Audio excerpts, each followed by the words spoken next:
Fayyisaa keenya Yesuus Kiristoos akka badii balleessaa cubbuu irra daddarbaa keenya osoo ilaalin nu jaalatte arjummaaf jaalala keetiin yoonan kan nu geesse maqaan kee kan kabajamee fi kan ulfaatamuuf haa ta'u. Amiin yaa Waaqayyo gooftaa keenya Yesuus Kiristoos karaa kee wallaalanii badanii karaa iddoo garaagaraa kan deeman obboleewwan keenya hunduma isaanii akka nuuf yaadattuuf tolaaf jaalala kee guddaan nuuf haa ta'u. Amiin yaa Waaqayyo gooftaa keenya Fayyisaa keenya Yesuus Kiristoos amantaan kun ishee dogongoraatii sirrii miti jedhanii karaarra kan goran obboloota koo isaan rakkatanii hunduma isaanii tolaaf jaalala kee mana kee qulqulluutti akka deeffattuuf tolleef jaalala kee guddaan nuuf haa ta'u.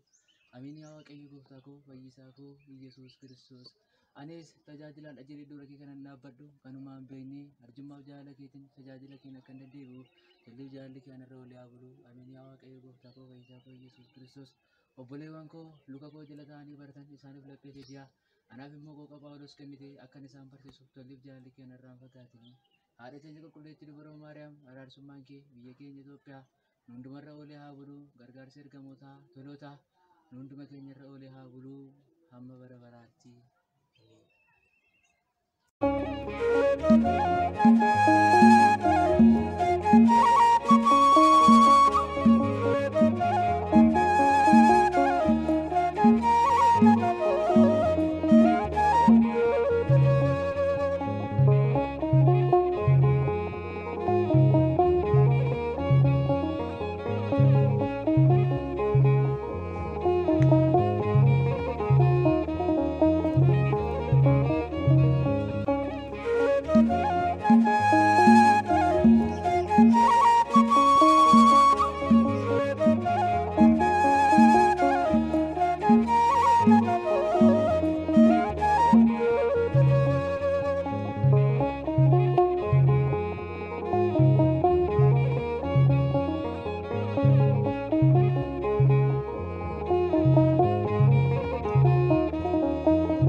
Keessa kee uffattee sooma keessatti sooma qabdaa gadi gurgurummaa guddaa qabaachuu qabdaa.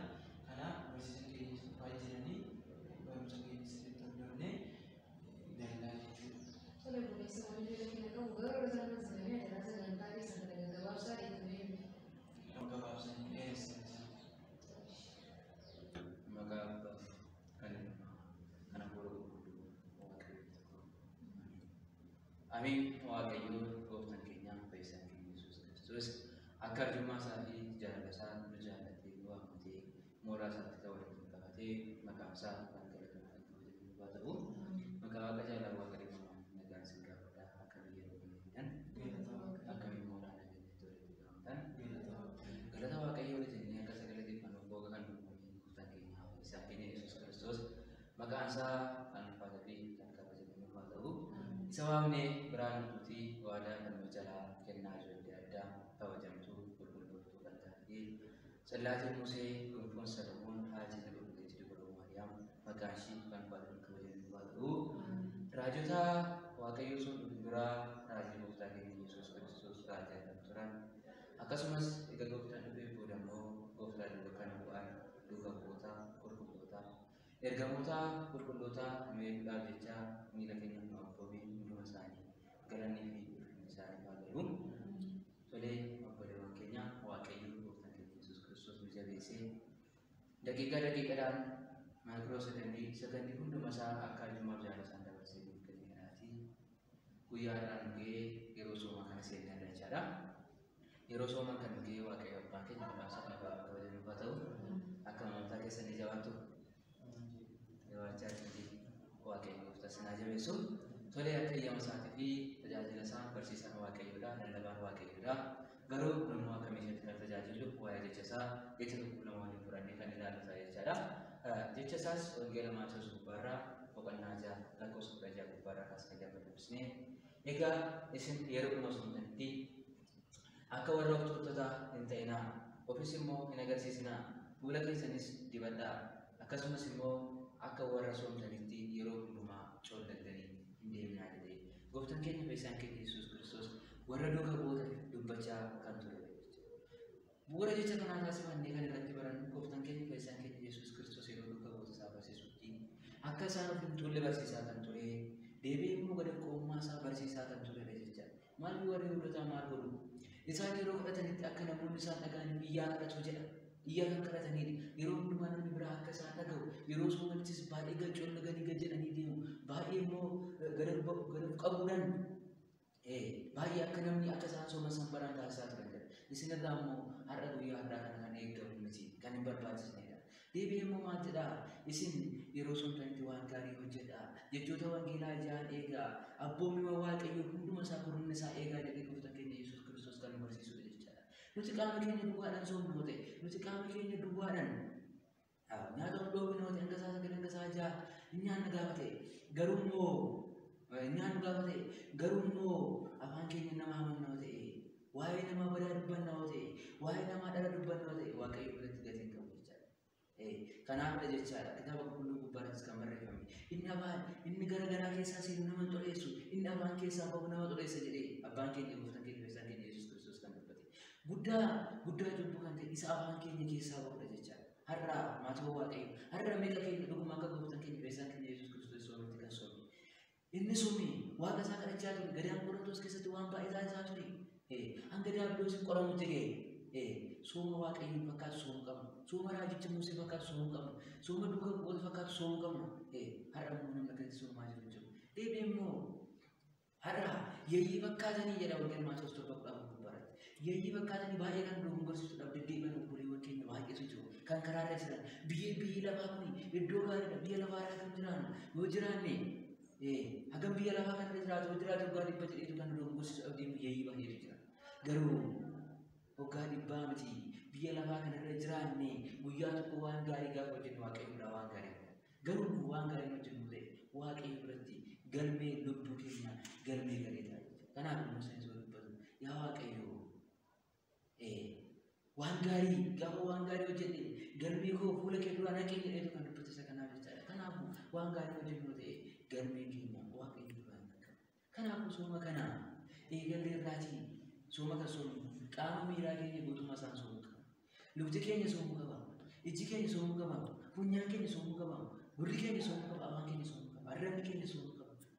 Gurra keenya yoo jennu gurra keenya waan namaa dhaga'urraa kan ka'e uummanni Israa'el yeroo duraanii ganda Soodomii Gaamuraa keessatti ibidditti bayeetu yeroo tokkotti kan dhuma sababa kanaaf.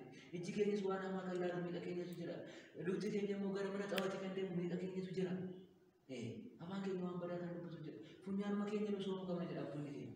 Waan badaa ta'e uffachuu qabnu, waan gaarii ta'e uffachuu qabnu. Foolii ergamaa qulqulluu Mikaa'el, foolii ergamaa qulqulluu Gabri'eel, foolii gaarii foolii caalaa uffachuu qabnu funyaan keenya. Kanaafuu waan gaarii nama akka deddeebi'u gooftaan keenya fayyisaan keenya Yesuus Kiristoos nu haa gargaaru. Tole barumsa isa yeroo biraa immoo kutaa lammaffaatti itti deebinaati isinitti dheeressuun kadhannaa isin qulqulleetti dubaroo Maariyaam araarsumaan ishee akkasumas immoo eegumsi toloota gargaarota ergamoota hundumaa nu faana olii haa bulu hamma waliin jiraatanii nagaan gara mana keessatti jira.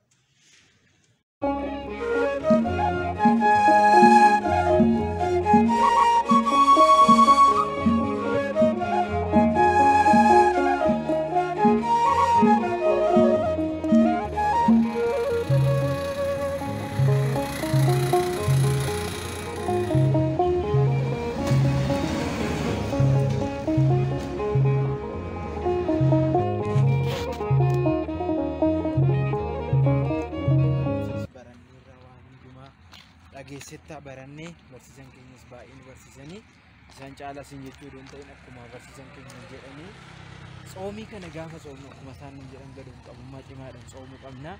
Akkasumas immoo atis obboloota kee warreen fakkeenyaaf obboleessi keenya guwaddanyaan ati wajjin deemu caabaanii xiqqoo ishee amalli isaa badaa ta'edha. Mucaa kanallee gorsitee deebisuu qabda. Karaaras balleessuu danda'a. Kanaaf kana caalaa teenyee haasa'uudhaaf yeroo qabannee iddoo qabannee isin haasofnaa dhufaa jira natti fakkaate. Akka waan biraatti fakkaan ittiin dogorsitoo sagantaa qabannee yeroo biraa haasofna.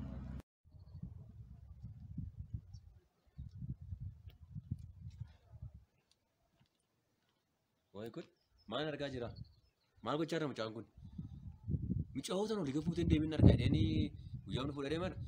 Mucaa'oon tun soomatti maammaa xirumaa jirtimi. Yookaan mucaa san dha'uu yookaan mucayyoo kan soomarraa hambisu. Soomuu jechuun maa inni? Maaliif soomanni? Maal jechuudha soominni? Faayidaa soomaa maa inni? Hin beeku faayidaa soomaa. Mucayyoon tun immoo akka ishiin soomtee jala maammaa ta'e dhumneef tarii mucaa kana bira hambisu yookaan mucaa kana miidhu. Karoora kiyya. Galmaan kun qabu.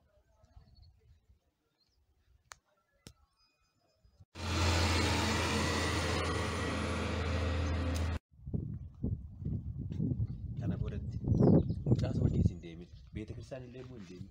Maadhaa fi beeta Kiristiyaan illee si fayyadu. Soomuun illee immoo si fayyadu. Humna tokkuma si hin godhu. Kan si fayyadu sa'aatii ammaa kanatti anaaf ana taateen wajjin jiraachuu kee qofa. Amma dhugaa dubbachuuf ta'e kennaa koo baay'ee qannatteerta baay'ee huqqatteerta. Gaafa soomin dura akkam jirta? Kanaafiyyuu immoo soomuun kun si hin barbaachisu. Kanaaf kotti qotenyaa somnaaf. Amma kiyyoo dhuguma jettan hundi sooma jedhan kana maaliif akkaan sooman beeku akka dhugumayyuu immoo ijoollee dhugaa kee jette meeshi tole teenyaa sooma. Sooma kanarratti soomuu keetiin ilaala. Kan kanaan duraatiif ammoo waan itti fakkaatu ilaala. Dhugaa dubbachuuf mee suura kee duraatiif ammoo bira qabi ilaala. Sitti agarsiisu baay'ee qannatteerta. Anallee nan isa qaayyeen akka soomtuun barbaadu waan ta'eef firii taatee jestifataa taatee akka jiraattuun barbaada. Kanaafuu akka soomtuun barbaadu soomillee dhiistee keessayyuu mucaasa wajjin akka hin deemne gara manta. Mucaan sun yaadni isaa faalladha bakka. Namatti tolu. Kanaaf soomuu kee hin barbaadu guyyaa tokko immoo kalaanatti akka teenyee taphannuuf guyyaa tokko beellama bakka si tolutti natti himi walii beellamne bakka si tolu arguu qabna. Bakka dhugaa kee jette maal sitti fakkaata siitanii amma sooma jedhan kana maaliif akka soomamus maal akka ta'e isaanii hin beeku bakka ganama soomii galgala soomii dhugumaayyuu na rakkisa gurbaan sun beekta tole bakka asammoo akkuma jettee jechuudha guyyaa kan biraa tokko beellama dheeraadhee sirraa adda beeraadheen bakka guyyaa namatti tolu iddoo tokko mari'adhee sitti himuu nan danda'a bakka asammoo guyyaa dhaabbata. Bakka kanaafuu soomuu qabdu jechuudha. Soomu maal olis naafuu naa gamee maal haasoftaayyu kunoo bakka kaarelii fuula kootti jijjiiree bakka badaan ta'an. Bakka ani immoo kanaafiyyuu kennaan koo immoo hanga dhumaatti sin jaalladha. Ishii kanaafiyyuu akka soomne ammoo kaanee adeemnu atis gara mana keetti galee inni gara gallaa kanaaf soomtu. Qaaliidhaa mitira? Tole walii galla.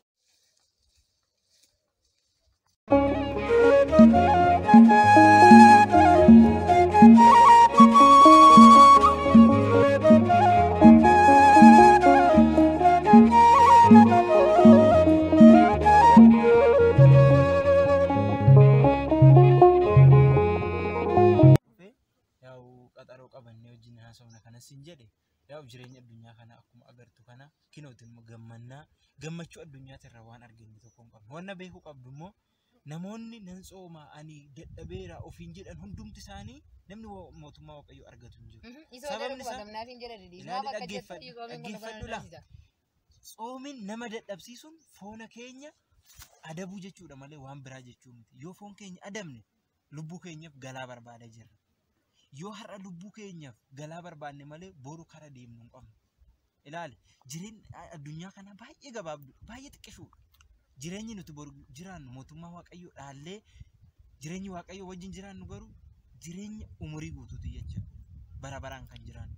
Kanaaf yoo har'a waan gaarii hojjenne yoo har'a soomne sooma waaqayyoon nu soome sana yoo soomne mootummaa waaqayyoo dhaaluu dandeenya jechuudha. Maalirra gabuun taaborii moo qabitiin achi ga'a? Ilaa obboleessi keenya kunillee baay'ee si dogongorsu isaadha. Karaarraa si qabaa jira. Innillee hojii gaarii si gorsaa jiru.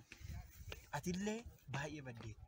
Odoo mana waaqayyoo deddeebitu isaas wajjin hin badaarta. Kanaaf akkuma isa wajjin badde kana borummoo akkasuma gara ibiddaatti deemaa jirtu. Kanaaf jireenya ibiddaa keessaa bahuudhaaf immoo har'a jireenya foonii keenya ganuu qabna jechuudha. Kanaaf kana booddee homtuu sin barbaachisu jireenya addunyaa kana badduudha bakka. Kanaaf gara waaqayyootti deebitee gaabbii galtee obboleessa keenya kanallee finnee dhufnee gaabbii galchuu qabna. Maaliifii waa tokko mee ati jireenya addunyaa kana keessa hagammaatti gammaddee waan hunduma gootetta waan ati irraa argatte jira. Faayidaan ati irraa argatte jira mee waa tokko illee hin arganne. Kanaaf waaqayyoo irraa immoo wanta ati dhabdu tokkichi hin jiru. Waaqayyoo wajjin jiraachuu qabna. Kanaaf kana booda qalbii jijjiirra deebi. Obboleessi keenya kunis immoo innis deebi'ee akka wajjin hin tajaajilu kana booddee hin gorsinaa hin waamnaa akka tasaa ta'e atuyyuu natti dubbattee turte dura beellameen ture jettee ani immoo akka tasaa sin durseen dhufee bakka inni isaa dhufuuti wajjiniin haasofnaa waan jiru hundumaa wajjiniin xumurraa akka tasaa ta'e inni achi as deemaa jiru sun isa natti fakkaate dhufaa jira bakka waan jiru hundumaa wajjumaan xumurra rakkoon hin jiru. Ishee obboleessa. Maal inni kana qaba? Maal obboleessa? Jechuun mucaa Wajjin deemnii hin jenne. Mucaa kana wajjin deemnii hin jenne. jette garuu Ni nama. Deemnii hin jenne. Na dhaggeeffadhu laasittani. ola dhageenyu Kita kan jiru. Jalan. Deemnii hin jenne wajjin. Maal deemni? jette garuu ola dhageenyu sin hubachiisa sin Deemnii hin jenne. jette qabu sin hubachiisaan sin jedha dursa nagaadha nagaa. Nagaa maal si gaafadhaa nagaa maal ta'u? Tole Deemnii hin nagaa jenne. gaafa nu dura waamaafu waan Garaa waan dhuma nagaa dursa waan ta'eef Garaa waan qabne godhu sun gaafa. tole rakkoo bakka Maal jedhani? isa hojii lolbare boolessa ko Maal xalaata kee wajjin? rakkoon qabu lolbare Ilaa obboleessa koo ani xalaata keetii miti obboleessa keetii Ni malee. obboleessummaa maal? Obboleessummaa qabattee ni gargartee riyaa kun noori gaafa. noori Ilaa isaa miti wanni jiru isa odoon ta'ini taa'itoo waan jiru hundumaa Garaa si tasgabbii wajjin taa'e. Oma rakkoon qabu Ee, keenya Oma waloo rakkoo galii qabu. galli Ara walii isin lamaan ta'a ani isin dhiisatan deemu. ilaki akkasuma maal jedhamu taa'e kottu maal boolessa ko Taa'e rakkoon qabu Taa'e, walii biyya gallee akkasii wajjin dubbatan. haasofnee deemna. Taa'e. Waan walii galle walii galle. Biinatti baasina waan astechaniif qofa natti dubbadhaa natti hima. Kanaan booda anu beeka. Akka. Oma rakkoon qabu kiyyoo dhagee dura waan taasifnu qabu Kiyyuun jedhin. anaafati waan olii galleen qabu Kiyyuu shaadarra booda. Kiyyuun jedhin. Laki kiyyoo na dhagaye maal na dhageessu anaafati waan olii galleen qabna mitiire isarraallee kana sitti maa ture jaala Ani si kan isarraallee beellame malee isa wajjin na eegideen si beellame moo? Ilaa tole obboleessa rakkoo koo na qabu dhaggeeffadhu laasittan himu. Ilaa ati nama baay'ee cimaadha akka nama baay'ee cimaa tokkotti waan baay'ee addunyaa kana keessatti deemtee waan hunduma gootetta hundumaa agartee. Ooma fiiga ganaa fiiga. Kinoo asitti taakkolatti taata malee. Ilaali sittan hima na dhaggeeffadhu. Bara dargaggummaa keetii waaqayyoon kee yaadadhu. Nan ganeere. Dargaggummaa kee booda homaa tokko gochuu hin dandeessu humna dadhabaa keetiin. Kanaaf bara dargaggummaa keetii waaqa kee yaadachuu qabdu. Ilaali mee addunyaa kana keessa deddeebitee hagammaatti gochaa goote keessaa inni si gammachiisaa ture. Maal si godhe inni faayidaan inni si buuse jira. Akka ammaatti ani urmiin kiyya lafa kanarra kichuudha. Ganaa hin quufne ganaa furaa. Ikkoo maal argatte mee jireenya addunyaa kanarra faayidaan ati argatte jira. Gammachuu. Ishii mootummaa boru waaqayyo wajji si jiraachisa. Isa waaqayyo wajjin haasa'a samitti. Ilaa Inni beeka garaa koo. jireenyi lafa kanarraa hamma lafa kanarra jirrutti na boru waaqa wajjin jiraachuudha. Har'a hojii gaarii yoo hojjenne. Dhayitee agartee achi. Ilaa kiyyoo na sittan dhagaye hima. na dhagaye Mootummaa Ati mee? waaqayyoo. tole na dhagaye Ilaa mootummaa waaqayyoo. Kiyyuun jedhini. na dhagaye Xalaata koo jedhi. Kiyyuun jedhin. laki Arna gantee isa wajjin na haasa'a. dhagaye mee keessa lakkinan qabu Eshi. eeshi na dhageeffatu Mm. maal seeta anaafati wanta baay'ee dabarsineera biyya lafaa kana keessatti bu'aa bahii baay'ees deemne wanta baay'ee deemne Okay. garuu anaafata amma gara fuulduratti maal gochuu akka qabnu biyyi lafaa kun nu agwaan allee silli maaf jedhi umurii dargaggummaa keenyaa keessatti kun waan baay'ee dabarsineera garuu amma fiinne keessatti bu'aa tokko argachuu hin dandeenye fuula duratti garuu anaafati maal gochuu qabna wanta bu'aa gaarii wanta fakkeenyummaa gaarii namaaf ta'u qabu qalbii jijjiirannee gara waaqayyootti deebi'uu qabna obboleessi keenya kun nurra wanta jajjabaatee dubbii waaqayyo waan beekuuf Inni moo? anallee sillee eeyyee Ni beekadhaa? inni beekadha anallee sirrallee inni waan jiru xiqqoo nu hubachiise wanta nu hafatadee karaa isaa miidhaggeeffannee anaafatti yaada tokko meeshaa hubannu inni nu obboleessi kun waa dhaggeeffatu. Ishuu obboloota koo baay'ee galatoomai. Ani laa ati taa'e rakkoon qabu. Ani waanan dubbachuu barbaade dhugumaan isiniin jedha wanti hundumtuu jireenya addunyaa kanaa akkuma isiniin jedha jireenya addunyaa kanaa baay'ee gantu. Har'a nutti fakkeessiti wanti hundumtuu gammachuun lafa kanarra boru waan ta'aniif garuu ishiin boru hin jirtu. Isinittan ilaalaa warreen addunyaa kana keessa deemanii wanti hundumtuu isaaniif guute jireenyi borii isaanii jireenyi ibiddaati. Argi atis waan baay'ee dabarsite ishii wajjinii namoota hedduu wajjin waan baay'ee gootetti. Sirriidha. Ishii Faayidaan ati argatte jira tokko waan ati argatte hin jiru. Garuu waaqayyoo keetiin walitti buutetti. Kanaaf amma kana kamitti naa booddee- dhiifama ree? ila akkamitti sii dhiifama seeti waaqayyo gooftaan goonkuma yakka namaa laalu hin beeku. Waaqayyo gooftaan abbaa dhiifamaa. Eessatti argama inni? Ilaali sittan hima waaqayyo gooftaan lafa ati jirtu hundumaa jira. Waaqayyo. Eeyyani bakka ati deemtu hunduma si faana deemet waan ati gochaa turte hundumaa si ilaalaa ture. Garuu inni cubbuu jibba malee cubbamaa goonkuma hin jiru. Jecha kana dhaga'een beeka. Dhageesse miti Jecha kana dhaga'e. si fayyisuudhaaf dhageesse jecha sana. Kanaaf kana booddee ati fayyiteetta kana booddee mana waaqayyoo deemnee wajjin tajaajilla. Cubbuu jibba malee. Akka Cubbamaan tasaa jibba. ta'ee sagantaa har'a qabna la. Sagantaa saa sagalitti har'a sagantaa qabna sa'aatiin nuu ga'ee amma naxalaa siifan kennaa naxalaa kiyyeen uffata wajjiniin sagantaa sana deemnee wajjumaan hordofna. Garuu hunda dura obboleetti waaqayyoon isaa eebbisu eebbifamii atillee yaada qalbii keetti jijjiirattee obboleessa keenyas kennu walitti dabalanne hundumti keenya fayyineera. Kana booda maaltu nurraa eegama? Warreen biraa kanaaf an gara mana waaqayyootti fiduu. Kanaan booddee deebineerra amma kallattumaan gara mana waaqayyoo deemna ka'a. Cubbuu jibba malee cubbamaan jibbuu kiyya. Itti kana duraanuu dhaga'eera. Deebi'eerra.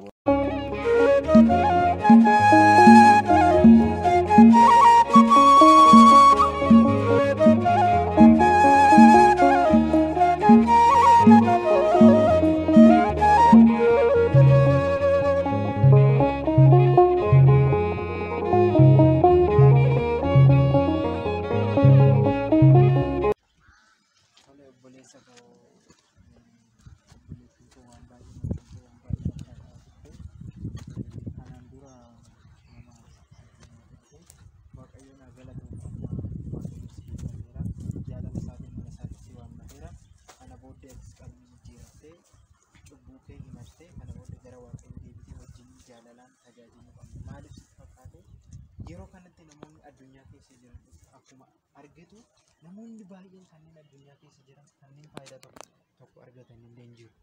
Kanaaf maaliif sitti fakkaate nuti jireenya foonummaa keenya dhiisnee addunyaa ganuu qabna jechuudha. Addunyaa gannee gara waaqayyootti deebinee lubbuu keenya galaa qopheessuu qabna. Yoo har'a lubbuu keenya galaan qopheessine boruu ibidda bara baraatiin eeggata jechuudha. Kanaaf kana booddee deebiteetta waaqayyoon baga sideeffate amma wajjumaan barnoota hundumaa itti fufnaa abbaa gaabbitis hin godhattaa isaan biraa sigeenya barsiisan keenya jiranii ammaaf bakka ani baay'een gammade dhugumatti akkan haala duraan si argerraa waaqayyoon sideeffate waan baay'ee gochaa turte garuu waaqayyoon immoo baay'ina cubbuu namaa tasalleellaa obboleetti koo immoo dhugaa waaqayyootti baay'een ishii kabaja maaliif ishiin illee sifaana bakka baay'ee deemaa turte sifaana waan adda addaa jechaa turte otoo hin soomin ani baay'een soomee baay'een dadhabee jettee amma jechaa turte har'a garuu dhugumatti baay'ee namatti tola bakka ishiinis qalbii jijjiiratte sissi deebiste wanni guddaan balleessuu ta'uu ta'in badii ofii sanarraa baratanii mana waaqayyootti deebisuudha. Kanaaf waaqayyoon hunduma keenya dhiifama haa godhu. Dhugaa jettee nama tokko amma duraanis baay'ee badii nuti jechaan ture amma garuu isin wajjin hojjechuudhaaf kunoo waada isiniif galeera har'aa kaasee isin wajjin akka obboleessa keenyatti mana amantaa deemee nan tajaajilaa yoon isin balleessee waan balleessu hundumaa fi immoo dhiifama naaf godha. Rakkoon qabu waaqayyoon abbaa dhiifama. Barsiisaa keenya bira deema.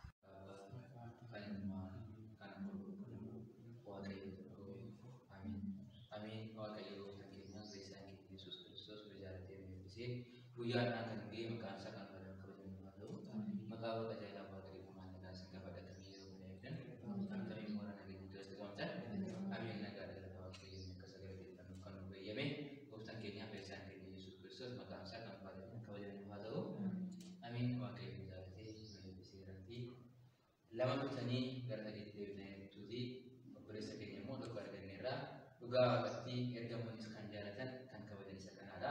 Obboleessi keenya nu argamuusaa maqaan waaqayyoon kabajamu haa ta'u. Tolee ganaa abbaan keenya gooftaan fayyisaan keenya Yesuus Kiristoos ganaa baay'atanii akka jirachaa jiraatan jedhee baay'achuudhaaf jira jechaadha. Kanaafuu abdiidhaan immoo kan deddeebi'uu qabudha. Akkasitti deebi'ee jecha muraasaa daqiiqaa muraasa kan waliin barannu jechaadha. Innis waa'ee soomatii jechaadha. Raajicha lama kudha lama gubbaarra kan jiru. Boo'ichaan iyyaan gara kootti deebi'aa. Isinis immoo akka qotuu sooma koo labsaa kan jiru jechaadha. Kanaafuu sooma waaqaa boo'ichaan gaddaan kadhannaadhaan deebi'uu qabna jechaadha. Yeroo duraa akkamitti akka soomu qaama keenya akkamittiin akka soomu qabu baranna. Kutaa lammaffaa irratti immoo yeroo sooma wajjin warroonni deemuu qaban eenyu faadha jennee meeshaan waraanaa galchine waaqayyoo maadha jennee ilaaluu qabna. Yeroo soomutti kadhachuu qabna sagaduu qabna jechuudha. Kadhachuudhaan boo'uudhaan gara mana waaqayyootti deemuu qabna. Biyya keenya kadhachuu qabna. Obboleewwan keenya isaan fudhannee kadhachuu qabna. Obboleewwan keenya isaan rakkatan kadhachuu qabna. Kana jechuun kadhannaadhaanis dhaabbadhaa. Gara mana waaqayyootti deemuu waaqayyoon keenya kadhadhaa. Soomuu duwwaa soomne soomni ma nyaata soomni ati akka sa'a jaha duwwaa taa'u soomne sa'a jahaan walitti qiddaasee deemnee kadhachuu dandeenya jechuudha. Miidha keenya jechuudha haala karaa gubbaadha kan jiru jechuudha. Gara malee sooma sa'a shan gubbaadha iddoo biraa kan nama baay'ee jira. Kanaafuu soomuu qofa soomne kadhachuus qabna. sagalus qaba ganamas galgalas qaba daawit kanaafi ganama yoo kee yeroo hundumaa gara keetti ilaala galgalas yeroo hundumaa gara keetti lallaba yeroo kee hundumaa kitaaba kee dubbise kan dubbatu kanaa jecha yeroo hundumaa gara mana waaqayyoo ilaalu gara mana waaqayyoo deemu qaba jecha kanaaf cimaa godhee yeroo hammaata baricha hammaata yoo waaqayyoo keenyatti kadhannee gara mana waaqayyoo keenyatti deddeebiin baay'ee barbaada jecha kana waan ta'eef yeroo guddaas waan ta'eef asuma irratti xumurraa kanaaf cimaa gara mana waaqayyootti deddeebiin har'a immoo baricha keenya tokko arganneerraa mee eessarraa argattanii karaa miidhuu deebisuu dandeessa seenaa isaaniitti himaa ta'u isa wajjin sirriitti wal baratanii tajaajilaaf deddeebiin goona. Tolee obboleessa keenya akka tasaa ta'ee biraanis ol beekna garuu kanaan dura obboleessi keenya kun nama addunyaa ture waa'ee amantaa isaa kan hin beekne waa'ee amantaa isaa isaaf hin galle baay'ee nama addunyaa keessa ture waan ta'eef har'a waaqayyo naannoo ta'u asitti mana waaqayyootti jaalalaan dubbisnee waaqayyo jaalala isaatiin waammatee isinis immoo waan gorsuu qabdan akka nu gorsitanii abbaan lubbuullee qabu waan ta'eef abbaan lubbuu nu gootanii fitooyi akka gaabbii kennitaniif isin jenna. Humni dura garuu waaqayyo kan jaalala isaatiin gara isaatti sadeeffate waaqayyo galanni isaaf haa ta'u. Amiin waaqayyo haa ta'u. Waan gaariidha. Namni tokko gaafa lubbuu namaa biraa deemsee ergamuun samii jechanii gammadudha. Sirrii gaabbiin barbaachisaa namni kun hin jiru. Israa'el waaqayyo Israa'el gaafa barsiisaa ture samii gubbaarra mannaa buusee yeroo nyaachisaa ture lafa keessa bishaan burqisiisee damma aannan burqisiisan yeroo ture iyyuu dogongoraa ture jechuudha. Har'as kana namni biyya lafaarra jiraatee hin dogongorre jira. Garuu immoo namni nama gaaffiidhaan deddeebi'e. Seenaa wanta kana nama gaaffiidhaan dheerachuu danda'amu seenaa guddaadha. Deebi'ee Phaawulos eenyu ture deebi'ee immoo ergoota dhiga deebi'ee gara waaqayyootti dhiga deebi'ee ifni waaqayyoo dhigatti mul'ate waaqayyoon dhiga lallabee boodatti kan deebi'e dura maqaan isaa Saa'ol ture. Uummata kiristaanaa qalachaa ari'achaa kan ture gara Damaskuuttis deebi'ee uummata hundumaa ari'aa kan ture garuu booda gaaffiidhaan kan deebi'e. Kanaafuu gaaffiin deebi'uun gaarii obboleessa qabu. Kanaafuu waaqallee taanaan borus tajaajiltu mana isaa waamtu maqaa isaa faarfatu mana isaa kan ta'u tajaajila isaa dubbatu haa ta'u. Tole gaaffiin immoo aangoo dhiboota kennameerraa waan ta'eef rakkoon qabu yeroo biraa gaaffiidhaan dubbisuu dandeessaa. Anis immoo abbaa gaaffii ta'ee tajaajila akka waliin deemu ta'a waan ta'eef hanga yeroo kanaatti kan nu barsiisee kan nu barsiise waan ta'eef keenya waan Abrahaam waan Isaa waan Yaaqoob maqaan isaa kan kabajamu haa ta'u. Nagumaan kun dhuftan nagaan gara maqaa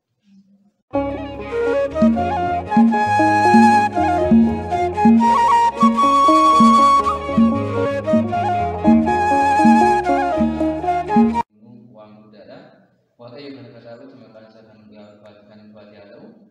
Tole gara abbaa gaaffiitti namoonni dhufanii gara mana waaqayyootti deddeebi'anii dhuguma gaaffii isaanii himachaa jiran bara kana keessa dhabameera barri ammaa kanaatti garuu bara kana keessa of yaadachuun waan guddaadha. Ammallee waaqayyo abbaan kee kan Israa'el dhuga bu'ee duukaa haa bu'u. Tole yeroo gaaffilee yeroo biraa wal agarree wanta naan dura yakkite wanta naan dura waaqayyoon goote hundumaa gaabbii walitti mannee nullee waaqayyoon sii kadhannee gara mana waaqayyootti akka deddeebisuu goona. Garuu amma booda yakka yakkite hundumaa garaa kee qulqulluudhaan waaqayyo kunaafis jettee kadhannaadhaan sagadaan sooman akkuma yeroo duraa isin barsiisaa ture sana laphee kee cabsitee Phaawulos yeroo Saa'ol ture sanitti waan hundumaa dalagaa ture garuu booda waaqayyotti kan dubbatedha laphee isaa cabsee waan deddeebi'e ammas immoo laphee kee cabsituu deddeebi'e abdiidhaan gara mana waaqayyootti na waaqayyo sii dhiisa. Deebiin immoo obboleewwan kee isaan barsiise gara mana waaqayyootti deebise. Lubbuun waaqayyo namni yeroo kana baay'ee jaalata baay'ee gammada nuti baay'ee gammada. Kanaaf kuni waan gaarii akkasii hojjechuun akkamitti nuuf ta'a jedhamee akkuma dubbatan waan gaarii akkasii hojjechuun kuni ammallee siif haa ta'u. Ilma koo lubbuu kee boruu mana isaatti akkasii yaadatu waaqayyo galanni isaa guddaan akka nuuf ta'u tajaajila isaa guddaan nuuf haa ta'u. Tole yeroo biraallee waliin haasofnaa abbaa gaabbii kee waan ta'eef yeroo biraallee akka nuti wal gorsinaa obboleewwan kee isaan amanillee gara mana waaqayyootti akka deebi'an taasisii har'aaf na deebisii.